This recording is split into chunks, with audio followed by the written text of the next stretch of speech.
¿Qué es un cuento? O si lo prefieren, ¿cómo se escribe un cuento?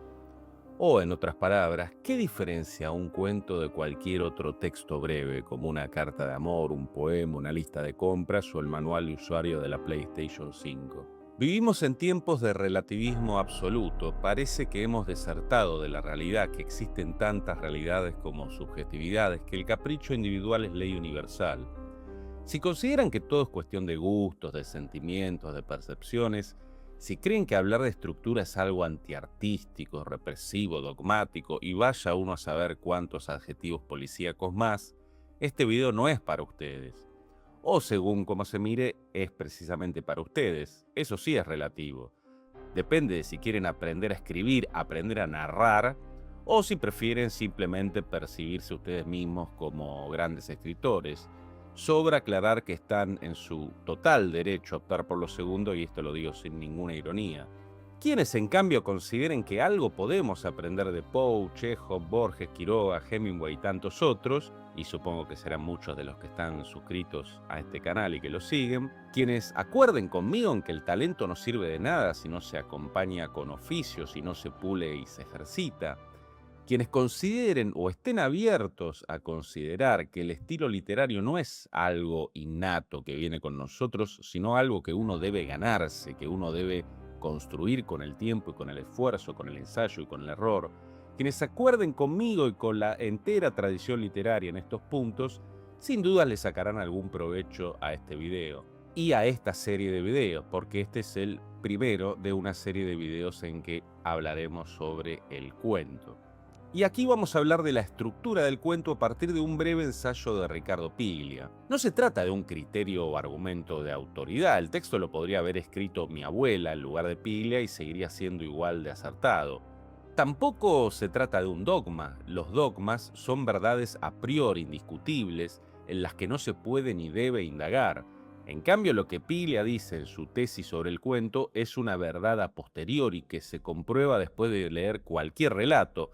Vale aclarar que cuento y relato en literatura significan exactamente lo mismo. Hablo de cuentos de verdad, no de los chistes o aforismos o reflexiones o rejuntes de palabras que a menudo se comparten en las redes sociales y cuyos autores dicen que son cuentos.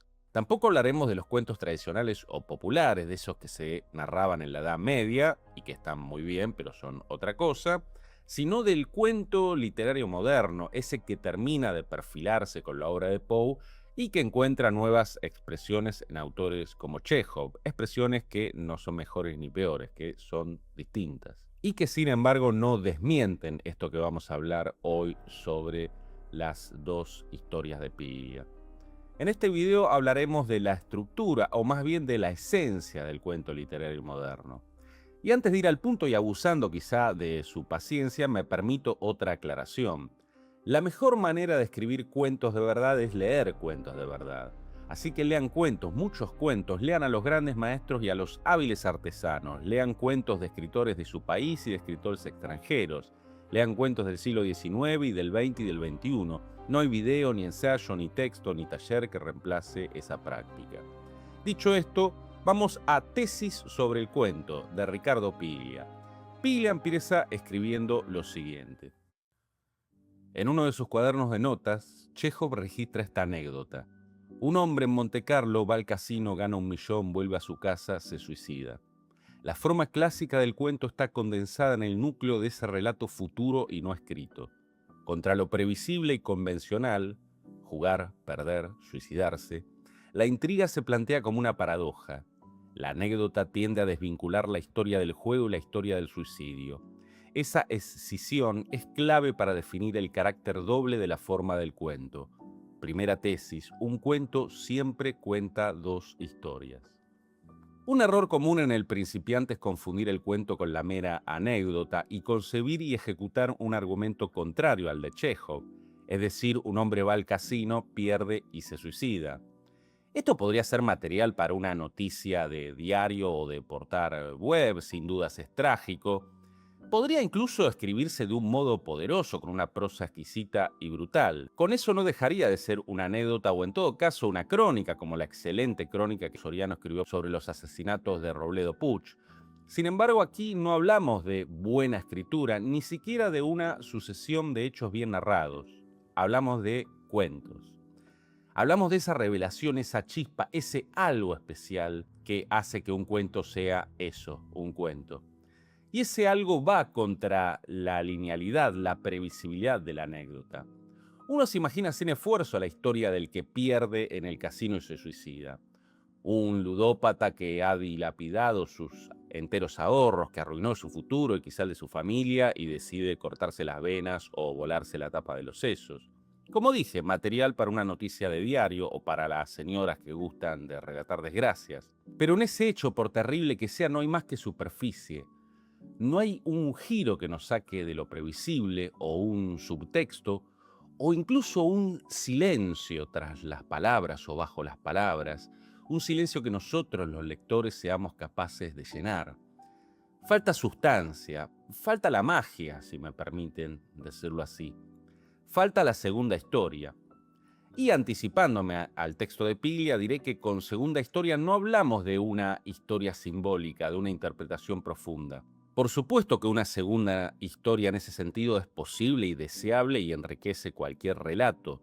Y muchos autores hablan de segunda historia en ese sentido, pero ese ya sería otro plano de análisis que, como digo, está muy bien, está perfecto, pero no es de lo que estamos hablando aquí. Aquí no nos referimos a interpretaciones ni psicoanalíticas, ni sociológicas, ni religiosas, ni de ningún tipo. Aquí Piglia se refiere literalmente a dos historias, a dos tramas, a dos argumentos. Uno superficial, en el estricto sentido de que está en la superficie, y uno oculto, subterráneo, que se desarrolla sin que lo sepamos, que se va tejiendo mientras nosotros estamos atentos al argumento 1. El cuentista es como un mago que nos distrae con una mano y nos cambia la carta con la otra. Sigamos leyendo a Piglia. El cuento clásico, Pou Quiroga, narra en primer plano la historia 1, el relato del juego, y construye en secreto la historia 2, el relato del suicidio. El arte del cuentista consiste en saber cifrar la historia 2 en los intersticios de la historia 1. Un relato visible esconde un relato secreto, narrado de un modo elíptico y fragmentario. El efecto de sorpresa se produce cuando el final de la historia secreta aparece en la superficie. Cada una de las dos historias se cuenta de modo distinto. Trabajar con dos historias quiere decir trabajar con dos sistemas diferentes de causalidad. Los mismos acontecimientos entran simultáneamente en dos lógicas narrativas antagónicas. Los elementos esenciales de un cuento tienen doble función y son usados de manera diferente en cada una de las dos historias. Los puntos de cruce son el fundamento de la construcción. Voy a omitir deliberadamente algunos ejemplos que da Piglia en el apartado 4 y paso directamente al 5, en el que aclara lo que yo aclaraba antes y avanza un poco más con su tesis. El cuento es un relato que encierra un relato secreto. No se trata de un sentido oculto que depende de la interpretación. El enigma no es otra cosa que una historia que se cuenta de un modo enigmático. La estrategia del relato está puesta al servicio de esa narración cifrada. ¿Cómo contar una historia mientras se está contando otra? Esa pregunta sintetiza los problemas técnicos del cuento. Segunda tesis, la historia secreta es la clave de la forma del cuento y de sus variantes. Si bien en los siguientes videos de esta serie nos dedicaremos a analizar ejemplos concretos y abarcaremos mucho más que esta estructura general de las dos historias, empezaré comentando un caso que, espero, será muy simple y evidente. Espero también que todos hayan leído La gallina degollada de Horacio Quiroga, autor al que nombra un par de veces Piglia. Si no es así, pongan pausa a este video, léanlo y vuelvan porque develaré los detalles más jugosos de la trama y es un cuento que todos deberíamos leer por primera vez sin conocer esa trama, sin conocer esos detalles. Hecha esta advertencia, vamos con el ejemplo. Cuando leemos por primera vez La gallina degollada, nos encontramos con una pareja, Mancini y Berta, cuyos hijos nacen uno tras otro con severos problemas mentales. Esto causa dolor y discusiones entre los padres que se echan la culpa el uno al otro de esta especie de maldición genética. Todo esto hasta que nace Bertita, la primera mujer. La niña no tiene ningún problema mental. Creemos entonces estar ante la historia de una pareja en desgracia que al final encontrará consuelo en su única hija normal, si me disculpan la crueldad del término. Veamos cómo describe el narrador la condición de estos chicos. Mas por encima de su inmensa amargura, quedaba a Mazzini Berta gran compasión por sus 4 hijos. Hubo que arrancar del limbo de la más honda animalidad, no ya sus almas, sino el instinto mismo abolido. No sabían deglutir, cambiar de sitio ni aún sentarse. Aprendieron al fin a caminar, pero chocaban contra todo por no darse cuenta de los obstáculos. Cuando los lavaban mugían hasta inyectarse de sangre el rostro. Animábanse solo al comer o cuando veían colores brillantes o oían truenos. Se reían entonces echando afuera lengua y ríos de baba, radiantes de frenesí bestial. Tenían en cambio cierta facultad imitativa, pero no se pudo obtener nada más. Lo dicho antes sobre la pareja y su maldición genética es la primera historia. Quienes ya leyeron el cuento saben lo que sigue, es decir, ya conocen la segunda historia.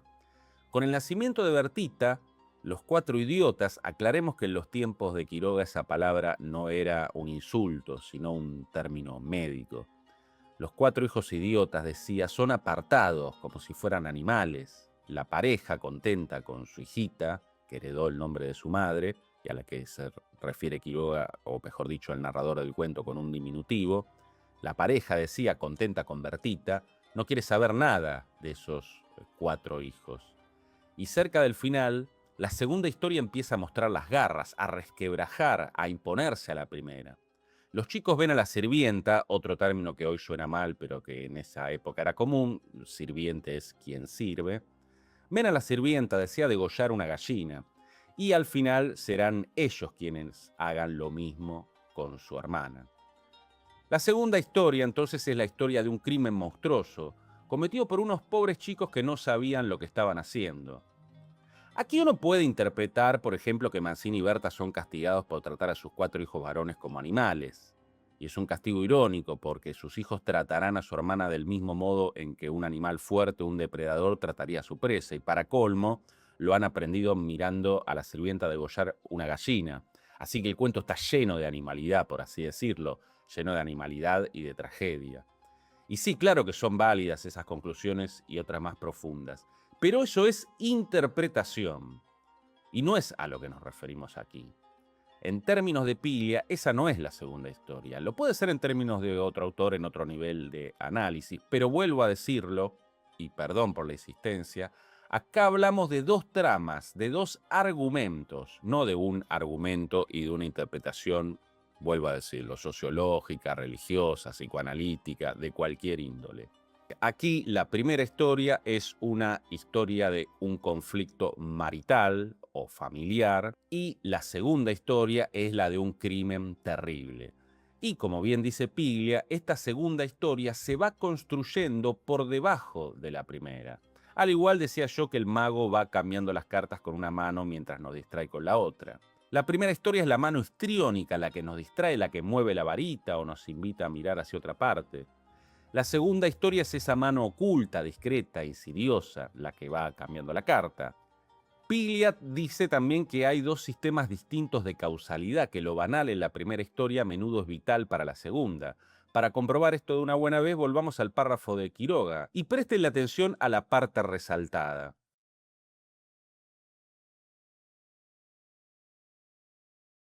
Esa es la carta que movió Quiroga sin que nos diéramos cuenta.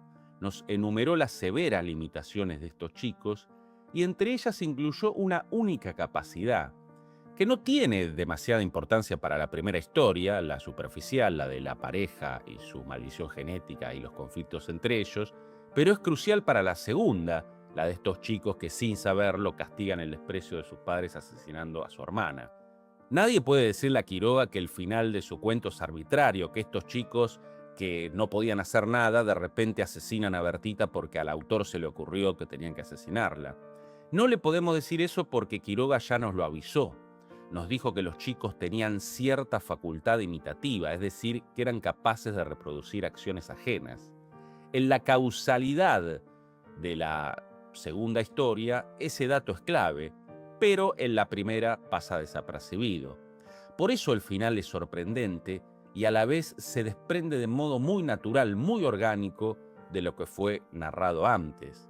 No pasaría lo mismo si al final del cuento de la nada bajara un ovni y descubriéramos que los chicos son extraterrestres, porque eso no fue sembrado, no fue anticipado, no hay indicios, no hay construcción de ninguna segunda historia que tenga que ver con extraterrestres. Muchas veces funciona bien el final de cualquier cuento, no solo de este de Quiroga, no por el final en sí, sino por cómo fue construido. Es decir, un buen final es una segunda historia bien construida. Esa mezcla de sorpresa y fatalidad es típica del relato clásico, la Poe. Mientras uno lee el cuento no se imagina que va a terminar como termina, pero una vez lo termina de leer, se da cuenta de que no podía terminar de otra manera. Cerrar un cuento, darle un verdadero final, es lo más difícil. Por eso en el taller me encuentro con relatos que se interrumpen con la intención de dejar un final abierto, es decir, que confunden un final abierto con un no final. Pero no es eso un final abierto. Si quieren un ejemplo de final abierto, pueden visitar el video en el que comentamos Calor de Agosto, de William Harvey. Se los dejo en una tarjeta en la parte superior de la pantalla. También hice un análisis de otro cuento de Quiroga, El almohadón de plumas, que les recomiendo visitar. En ese caso, casi que Quiroga nos escupe en la cara la segunda historia mientras nos está narrando la primera, pero solo la vemos al final. Es un ejemplo incluso más evidente de esto que estoy contando, y si no lo elegí es porque justamente ya hice un video al respecto. En esta serie la idea es empezar con cuentos clásicos al estilo Quiroga o Poe. Después, si veo que el asunto provoca interés, o sea que ustedes ven y comentan y comparten estos videos, comentaremos algo de Chekhov o algún autor de ese estilo, y comprobaremos que esta tesis de las dos historias no tiene nada que ver con artificiosas distinciones entre cuento y relato, que lo vuelvo a decir, en literatura significan exactamente lo mismo, o entre cuentos clásicos y contemporáneos, y mucho menos es una cuestión de ser conservador o tradicionalista versus ser vanguardista. Está muy lejos de ser un esquema rígido y limitante. Esto que plantea Piglia no solo nos da la libertad, sino la posibilidad de escribir un cuento, porque si un cuento es cualquier cosa, un cuento no es nada. Si uno escribe solamente la primera historia, se queda en la mera anécdota.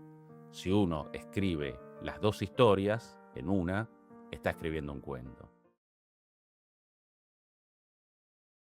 Take in as much air as you possibly can.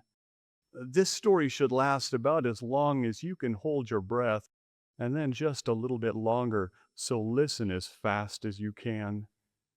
En Gran Bretaña hubo desmayos en las lecturas de Leeds y Cambridge. En Londres, los baños se llenaron de gente bien vestida que se escapaba para sentarse en las baldosas frías y recuperarse de lo poco que había escuchado. Hasta ahora, 67 personas se han desmayado mientras yo leía Guts. Es una historia de 9 páginas que algunas noches me lleva media hora leer. En la primera mitad, las pausas en la lectura se deben a las risas del público. En la segunda mitad, las pausas las hago mientras reviven a mi audiencia.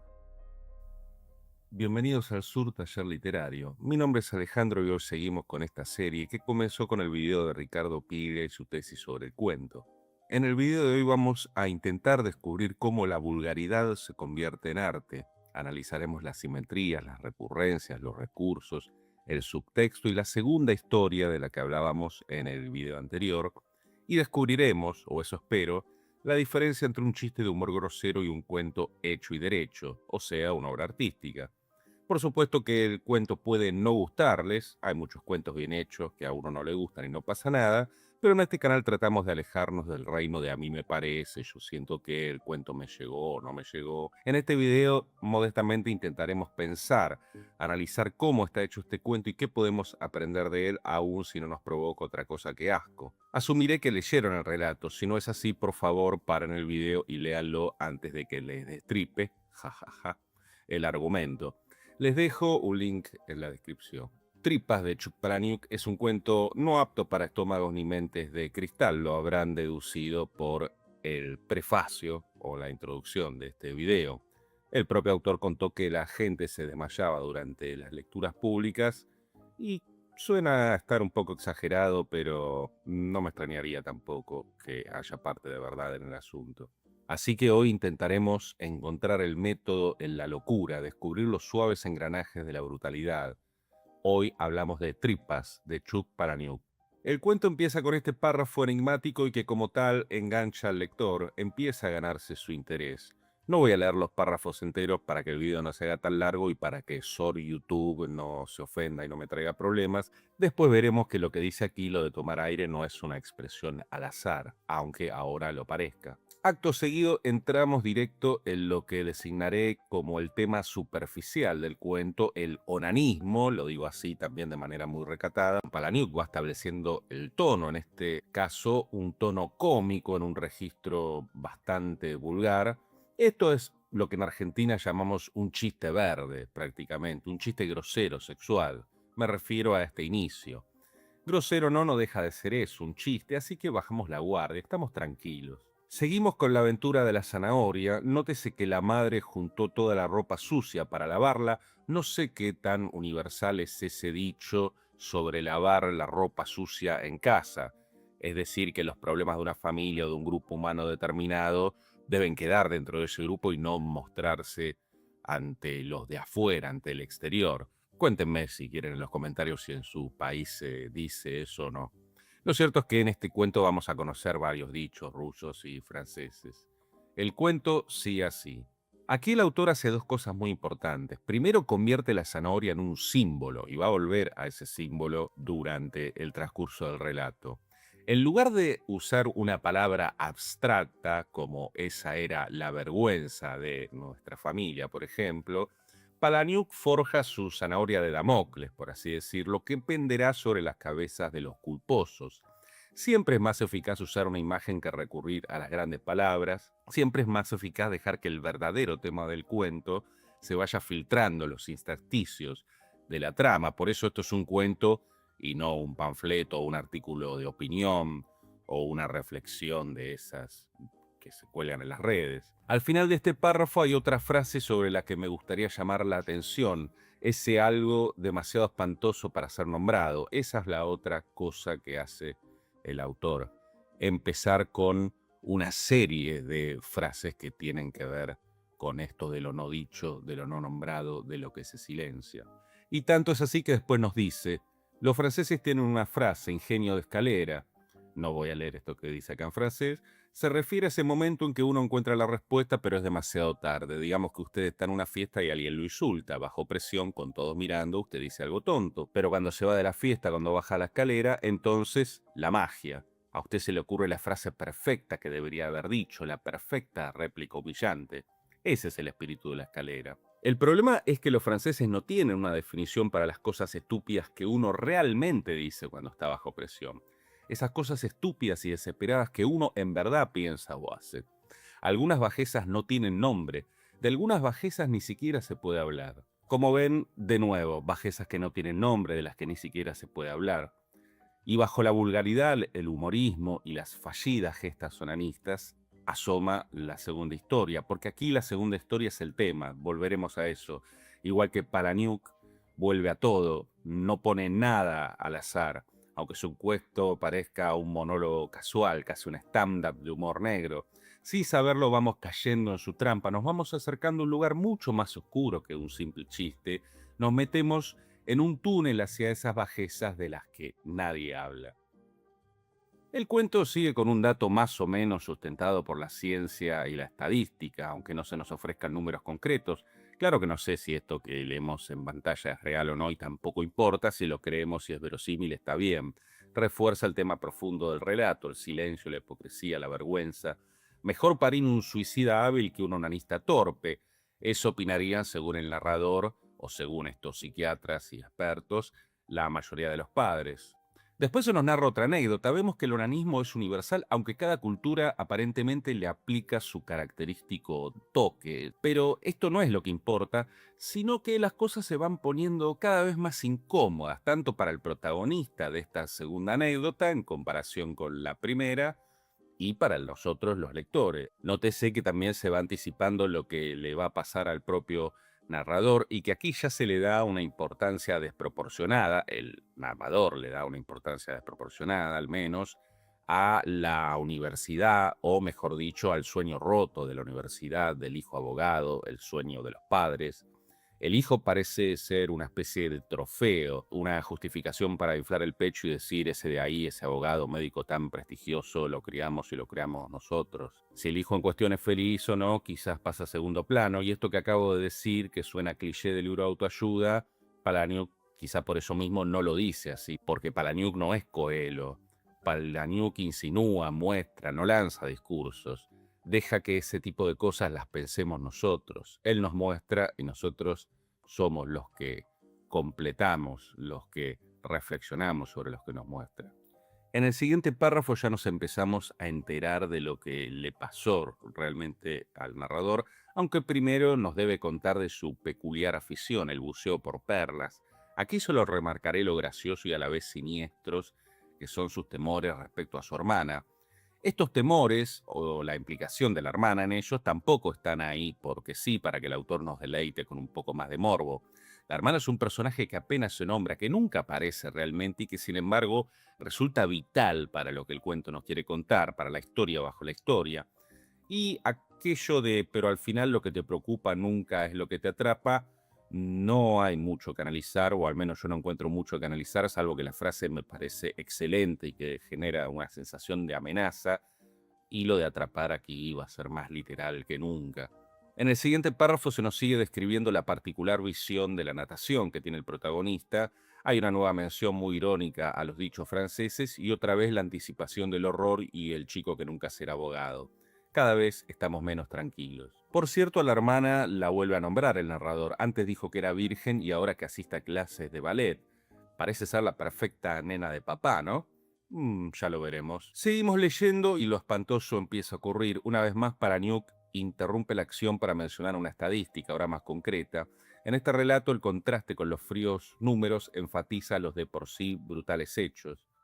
Y ahora sí, señoras y señores, los párrafos que siguen no son aptos, por ejemplo, para esos bookstagrammers o booktubers que le avisan a su público que un libro de terror contiene escenas de terror, o que un libro trágico contiene escenas tristes, o que una novela sobre un asesino serial contiene asesinatos y que encima son en serie. Mejor, si son de esos, irse a la cama con el último ejemplar de la última y reconfortante novela juvenil que en 3 meses se tirará a la basura. Pero si les gusta la literatura, incluso si son bookstagrammers o booktubers, porque por suerte no todos sufren de hipersensibilidad, hay muchos que son muy buenos y grandes lectores, si les gusta la literatura, entonces quédense conmigo y con el amigo Palahniuk. Antes de examinar la manera en que Palahniuk nos cuenta lo que nos está a punto de contar, hagamos un pequeño juego. ¿Cómo lo contarían escritores, no necesariamente con menos talento, pero sí con menos oficio? Podemos suponer que quien apenas empieza a narrar, y si no ha caído en las garras del lenguaje rebuscado, nos lo contaría más o menos así. Y entonces mis intestinos se quedaron atorados en la bomba de succión. El nivel 2 podría ser algo un poco más visual, como y entonces vi mi intestino en el agua. A un escritor algo más avanzado ya se le podría ocurrir que conviene utilizar la progresión y el punto de vista. Entonces vi una cosa flotando y cuando miré con mayor atención me di cuenta de que esa cosa era mi intestino, o eran mis intestinos. A un escritor aún más avanzado se le podría ocurrir algo semejante a lo de Palahniuk y aprovecharía la forma de los intestinos o tripas para introducir un símil obvio pero que funciona justamente por esa obviedad, porque lo asimilamos con una naturalidad absoluta. Entonces vi una serpiente, una criatura extraña que se retorcía en el agua. Pensé que estaba a merced de ese monstruo hasta que advertí que aquel monstruo era en realidad mi propio intestino, o algo así. Y ahora veamos el nivel Palahniuk, y esto sí lo voy a leer. Con chispas de luz brillante cruzando ante mis ojos me doy vuelta para mirar, pero no tiene sentido. Esta soga gruesa, una especie de serpiente azul blancuzca trenzada con venas, ha salido del desagüe y está agarrada a mi culo.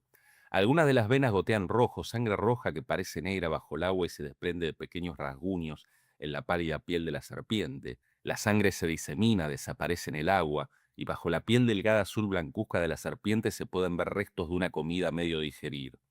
Esa es la única forma en que tiene sentido. Algún horrible monstruo marino, una serpiente de mar, algo que nunca vio la luz del día, se ha estado escondido en el oscuro fondo del desagüe de la pileta y quiere comerme. Así que la pateo su piel resbalosa y gomosa y llena de venas, pero cada vez sale más del desagüe. Ahora quizás sea tan larga como mi pierna, pero aún me retiene el culo. Con otra patada estoy a unos 2 centímetros de lograr tomar aire. Todavía sintiendo que la serpiente tira de mi culo, estoy a 1 centímetro de escapar. Dentro de la serpiente se pueden ver granos de maíz y maníes. Se puede ver una brillante bola anaranjada. Es la vitamina para caballos que mi padre me hace tomar para que gane peso, para que consiga una beca gracias al fútbol. Con hierro extra y ácidos grasos omega 3. Ver esa pastilla me salva la vida. No es una serpiente, es mi largo intestino, mi colon arrancado de mi cuerpo, lo que los doctores llaman prolapso, mis tripas chupadas por el desagüe. No voy a extenderme sobre el magistral uso del punto de vista, en otros videos he tratado el tema, por ejemplo en uno dedicado a cierta escena del Resplandor de Stephen King, que curiosamente también involucra una serpiente. Aquí hay muchas imágenes visuales, pero también táctiles. Palahniuk quiere que sintamos la textura de los intestinos. Después, el buen narrador nunca se apura, Palahniuk interrumpe la acción para darnos algunos otros datos, fríos, números y hablarnos del poco dolor que sienten las entrañas. También vemos que aún en una situación de vida o muerte la prioridad sigue siendo evitar la vergüenza. El narrador teme más la exposición de sus partes púdicas que la desaparición de su propia vida. A continuación se insiste en la textura de los intestinos, en cómo se sienten al tacto. Incluso el narrador nos dicta una especie de receta de cocina para que nos vayamos haciendo una idea y nos aclara lo terrible de su situación, su dilema en este momento que está narrando. Y de nuevo aparece el miedo no a morir, sino a que papá y mamá lo encuentren así, muerto de esa forma, a decepcionarlos, a avergonzarlos. Y otra mención a las cosas de las que ni los franceses hablan. Volvemos a una frase rusa y a aquel hermano mayor en la marina, el del amigo de la anécdota anterior, y arribamos hacia la espantosa solución que se le ocurrió a nuestro acuático y lascivo héroe, que se compara a sí mismo con un coyote que devora su propia pierna para escapar de una trampa. Y también está la imagen de los calamares. Palahniuk siempre nos aporta una imagen. A esta altura se habrán dado cuenta de que en ese sentido este cuento es un zoológico. Serpientes, coyotes, calamares, incluso una mención a los caballos, las pastillas para caballos. ¿Qué ser humano en una situación de vida o muerte no actuaría como ese animal que en el fondo es? Si uno debiera juzgar la condición humana a partir de este cuento de Palahniuk y nada más, diría que el ser humano es el único animal capaz de sentir vergüenza de serlo. Lo que viene después es muy sintético, pocos detalles, los necesarios. El fracaso del narrador, ya sin esperanza de títulos ni becas deportivas. Los amigos de la serie La Zanahoria, que sí prosperaron, aunque él nunca llegó a pesar 1 kilo más que a los 13 años. Y el dinero de la piscina puesto como otro gran problema, al mismo nivel que lo demás. ¿Se acuerdan de que empezamos con un chiste y seguimos con una suerte de stand-up grotesco? Bueno, no sé ustedes, yo creo que en estos párrafos no hay nada gracioso. Y el padre, por supuesto que sí siente vergüenza, incluso ante el desconocido que le viene a arreglar la pileta. Y ya que este es un cuento lleno de animales, empezando por los animales humanos, se le echa la culpa al perro. Fíjense con qué sutileza Palahniuk nos indica que el padre exagera, que repite lo del perro. Como todo mal mentiroso, se le nota el énfasis, lo actuado de la mentira. Y al final volvemos a la hermana supuestamente virgen y al silencio y a la zanahoria y a aquella frase del principio. Volvemos a varios de esos elementos que el autor ha ido desperdigando a través del cuento y que ahora significan otra cosa, tienen otro tono, otra carga semántica, otra connotación. De lo humorístico, por negro o grotesco que fuera ese humor, pasamos directamente a lo horroroso. La hermana ya no es una virgen con riesgo de embarazarse por un accidente con algo que quedó flotando en una pileta. Ha pasado con ella lo que ustedes pueden leer y yo no voy a mencionar por lo de sobre YouTube. También está desde ya la zanahoria, que en principio era parte del chiste y después se ha convertido en símbolo del silencio y ya directamente de lo terrible, el silencio, la vergüenza, díganlo como ustedes quieran. Termina de establecer esta segunda historia y como ven aquí no hay voluntad de sorprendernos, al menos no en el sentido de un giro repentino, un argumento que cambia de un párrafo a otro. Aquí todo es progresivo, todo se desliza sin pausa y sin prisa hacia el más absoluto espanto. La segunda historia aquí, como decíamos, es el tema del cuento. Creemos que nos van a hablar de onanismo, pero nos están hablando de silencio, de hipocresía.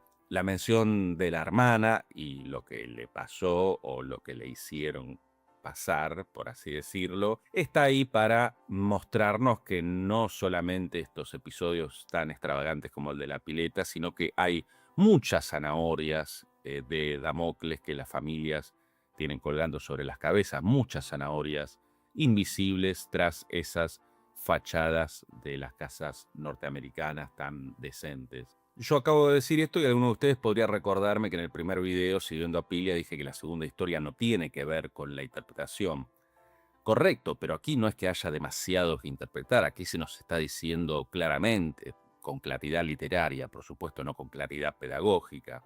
A lo que Pilia se refiere en el texto que analizamos antes es, por ejemplo, las interpretaciones que se suelen hacer de Caperucita Roja, que Caperucita es roja por el color menstrual y el lobo es un hombre adulto que desvía a la nena del camino a la familia, o sea, el camino a lo de la abuelita. Esas son interpretaciones críticas, alegóricas y que requieren conocer un código específico. Es decir, todo eso que acabo de mencionar no está en el texto, sino que uno recurre, por ejemplo, al psicoanálisis para explicarlo. Bueno, este no es el caso, el del cuento del Palaniuk. Cualquiera con un mínimo de sensibilidad literaria comprende, si no a la primera, al menos a partir de la segunda lectura, el verdadero tema del cuento, lo que Palaniuk nos estaba contando desde el principio, o incluso si no lo entiende conscientemente, siente que hay algo más. Y lo siente no por su pura subjetividad, sino porque el texto está hecho de manera que provoca que uno lo sienta. Por eso hay dos historias. Es cierto que la segunda historia sustenta en el relato clásico los giros sorpresivos, como los que vimos en el video anterior, pero los giros sorpresivos no son los que justifican la segunda historia. No es eso la segunda historia. La segunda historia es una profundidad, es eso que corre por debajo de las palabras, ese más allá de las palabras. Incluso en este relato mismo podemos usar una imagen. Tenemos una imagen, la primera historia, la de la superficie, en la que vemos un chico nadando, descansando en la pileta en todo caso, y la segunda, bajo el agua, en que los intestinos serpentean fuera del cuerpo. Y sí, es un símil asqueroso, pero si llegaron hasta acá supongo que ya no les importa, o ya se desmayaron. Advirtamos también que Palaniuk no busca que sintamos compasión por su narrador, no hay ni una gota de sentimentalismo. Por el contrario, narra la tragedia de principio a fin como se narraría una comedia o a lo sumo en un tono más neutro. Habla con la misma naturalidad, alguien diría con la misma frialdad, del onanismo de los árabes o de la vida y la muerte. Como vimos en aquel video en que comentábamos el final de Crónica de una muerte anunciada, el autor confía en la brutalidad de lo que narra, no necesita ningún énfasis, le bastan su prosa y sus poderosas imágenes, que no es poco, claro. De hecho, es mucho mejor que 1001 adjetivos o frases rebuscadas con que uno, cuando empieza a escribir, imploraría la atención o, en este caso, el espanto del lector. Así que la diferencia entre un chiste y un gran cuento grosero reside en el estilo, sí, pero sobre todo en esa segunda historia de la que hablaba Piglia. No importa si hay o no una sorpresa. Acá la segunda historia, lo vuelvo a decir, es la cotidiana tragedia tras la morbosa comedia, el cotidiano silencio, la hipocresía. Este cuento es un monstruo con máscara de payaso. No es lo mismo algo que no está que algo que está ausente. Piénsese, por ejemplo, en un grupo de personas sentadas a una mesa. Son cuarentones que se disponen a padecer una de esas reuniones de antiguos egresados de escuela. Son 15. A uno de ellos le faltan las 2 piernas y los 2 brazos. De chico tenía todos sus miembros, pero ahora no. Su mujer, porque muchos han venido con sus parejas, fue quien lo ayudó al sentarse al llegar. Todos lo han reconocido, su cara no ha cambiado tanto. Es César, aquel chico que jugaba tan bien al fútbol y que durante los recreos corría como un rayo. Es César, o más bien, piensa cruelmente alguno, es la mitad de César. Es César que no dijo nada respecto a su severa mutilación y al que todos saludaron incómodos después de haber abrazado a los demás contertulios. Incómodos más que nada porque César no tenía con qué abrazarlos y abrir los brazos ante él era como contar dinero delante de los pobres. Incómodos también ante la sonrisa tan natural de la mujer de César. En suma, incómodos ante el cruel destino de su antiguo compañero, pero aún más incómodos ante la falta de explicación de ese destino. Porque si bien es cierto que cada cual allá con su vida, no pueden evitar sentir que César les debe una explicación. Y ya va media hora de reunión y César les contó de sus estudios universitarios, de cómo conoció a su mujer allí presente y alguna que otra trivial anécdota, amén de su participación en las rondas de recuerdos escolares, los difusos recuerdos que justifican esta reunión. César les contó cosas sobre su vida, sí, bastantes, pero no les contó eso que los estadounidenses llamarían el elefante en la habitación. Es decir, no respondió a la pregunta que todos se hacen y que nadie se atreve a hacer. ¿Dónde están tus piernas y tus brazos, César? Así, aunque se digan 1.000.000 de cosas en esa reunión, en boca de todos, lo que más se escucha es ese silencio, eso no dicho. A nadie le importa qué será hoy de la vida de la gorda de matemáticas o el borracho de biología, o lo linda que era esa preceptora que a los varones los ponía en llamas. Lo único que importa es que los brazos y las piernas de César no vinieron a la reunión.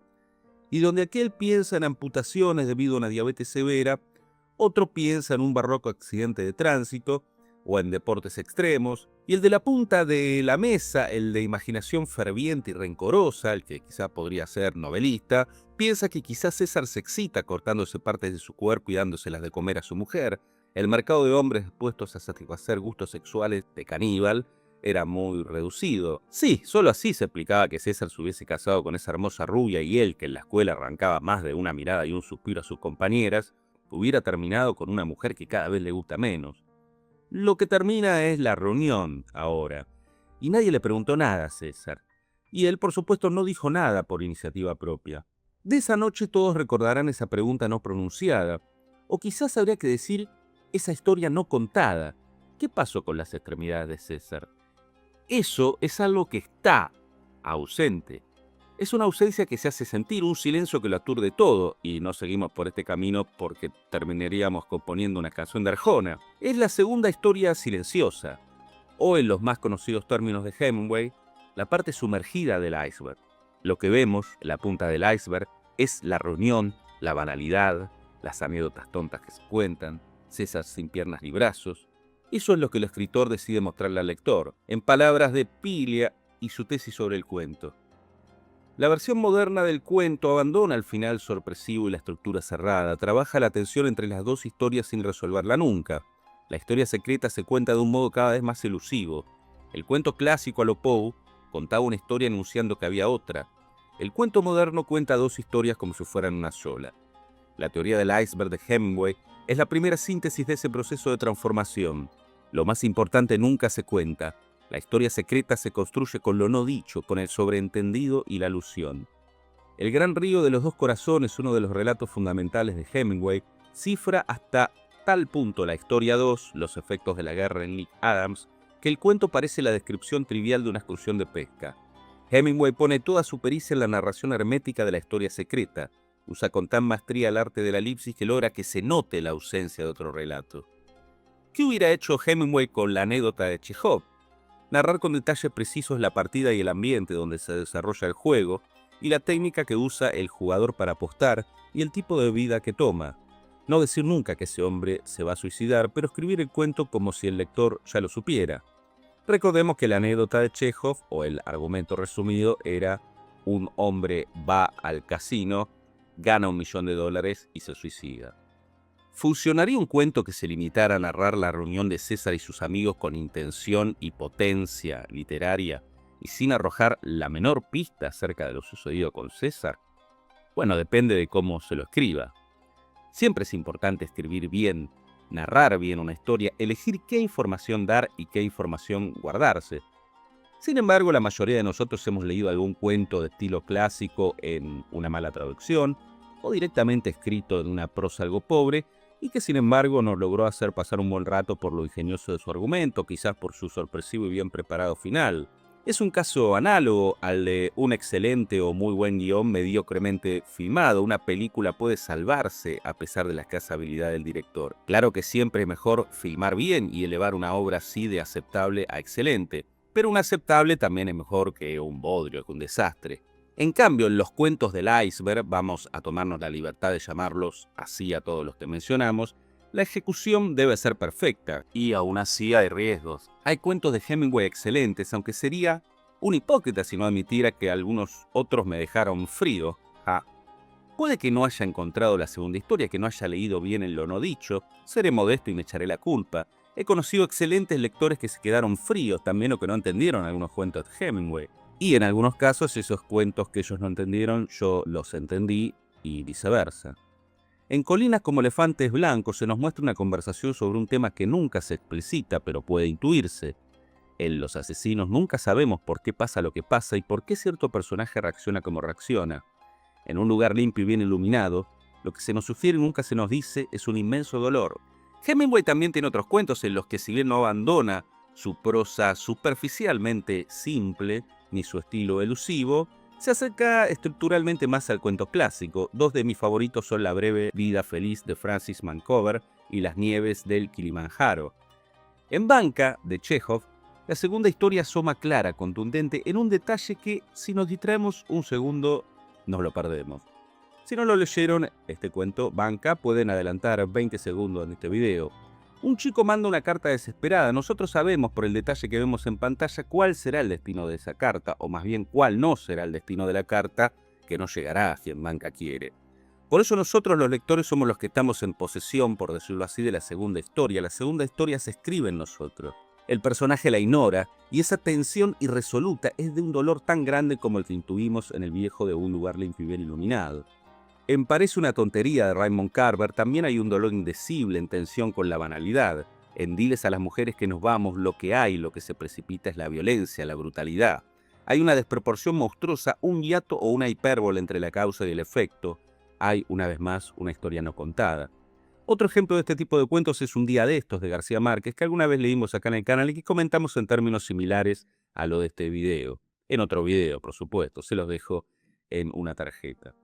Todos estos cuentos y muchos otros funcionan por su propia indefinición. Un dato o una palabra de más los destrozaría.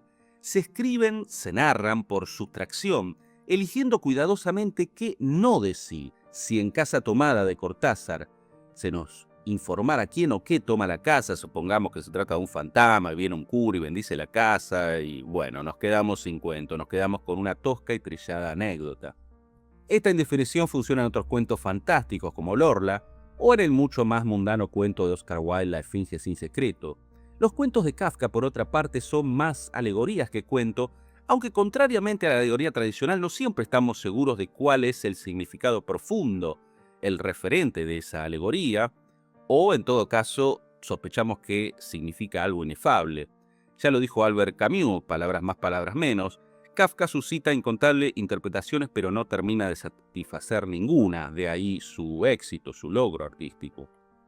Hay veces en que el contraste entre lo que se cuenta y el cómo se cuenta crea la tensión. En Aceite de perro de Ambrose Bierce, el narrador nos narra su historia como si se tratara de una mera desdicha comercial, por así decirlo. Nosotros los lectores nos damos cuenta de que es mucho más que eso. Igual que en Chekhov, aunque por medios diferentes, se nos permite descubrir una segunda historia que el narrador desconoce, en este caso porque ha naturalizado lo siniestro. Estos cuentos del iceberg, insisto que estoy abusando de la etiqueta probablemente, creo que ya dije o sugerí que son difíciles de escribir y a veces de leer. Tras su aparente sencillez, su prosa aparentemente sencilla, esconden ese algo más. A veces incluso ese algo más no puede descubrirse del todo, no puede definirse, no se le puede dar forma. Es ese viento helado que algunas noches no nos deja dormir y que viene de una ventana abierta dentro de nosotros mismos. Es quizá lo que sentía César durante la reunión de egresados y que prefirió maquillar con su sonrisa y participando de las anécdotas banales. Si César hubiese contado lo que le pasó, su dolor habría quedado reducido justamente a una anécdota. Pero lo que le pasa a César con lo que le pasó, para eso César todavía no tiene palabras, ni las tendrá nunca. Al fin y al cabo, ¿qué otra cosa busca muy a menudo la literatura que escribir lo que no se puede escribir? Las palabras detrás de las palabras, ese más allá del lenguaje al que apenas le golpeamos la puerta mediante una obra literaria. Si César quisiera escribir su historia al estilo de Hemingway o Chekhov, quizá narraría en la más banal de sus circunstancias, pero dejaría opaco y resplandeciente, notorio e invisible, el hueco de su dolor, el vacío bajo las palabras insuficientes. Nada de esto se puede enseñar en un video desde ya. Hay que leer mucho, hay que escribir mucho, y a veces hay que existir mucho. Volvió al libro en la tranquilidad del estudio que miraba hacia el Parque de los Robles. Arrellanado en su sillón favorito, de espaldas a la puerta que lo hubiera molestado como una irritante posibilidad de intrusiones, dejó que su mano izquierda acariciara una y otra vez el terciopelo verde y se puso a leer los últimos capítulos. Este video no es el final de esta serie Así se escribe un cuento, ya que en el futuro analizaremos más cuentos, no solo desde la perspectiva de Piglia y su tesis, sino también desde otros puntos de vista y condimentos técnicos. Sin embargo, aquí quisiera hacer un alto para aclarar algunos malentendidos respecto a lo que planteamos en aquel primer video y aplicamos en otro. Ya saben, esto de un cuento siempre cuenta dos historias. Si no vieron ese video, les recomiendo verlo para tener una idea de lo que estamos hablando. El malentendido más común, según he visto en los comentarios, fue el de confundir a la historia que cuenta dos historias con dos historias que aparecen enmarcadas como tales dentro de la ficción. Sí, ya sé que no entendieron nada. Vamos a un ejemplo concreto. Varios han dicho que las dos historias se ven con claridad en el famoso relato de Cortázar, Continuidad de los Parques. Si no lo leyeron, también es muy breve, pueden leerlo y volver a este video. De hecho, tengo un video en el que lo lee el propio Cortázar aquí en el canal. Bien, seguimos. Por supuesto que en Continuidad de los Parques hay dos historias. La historia de la novela y la historia del lector de la novela. Es decir, la ficción dentro de la ficción y la ficción, dos planos de ficción. Pero estas dos historias serían, ¿cómo decirlo?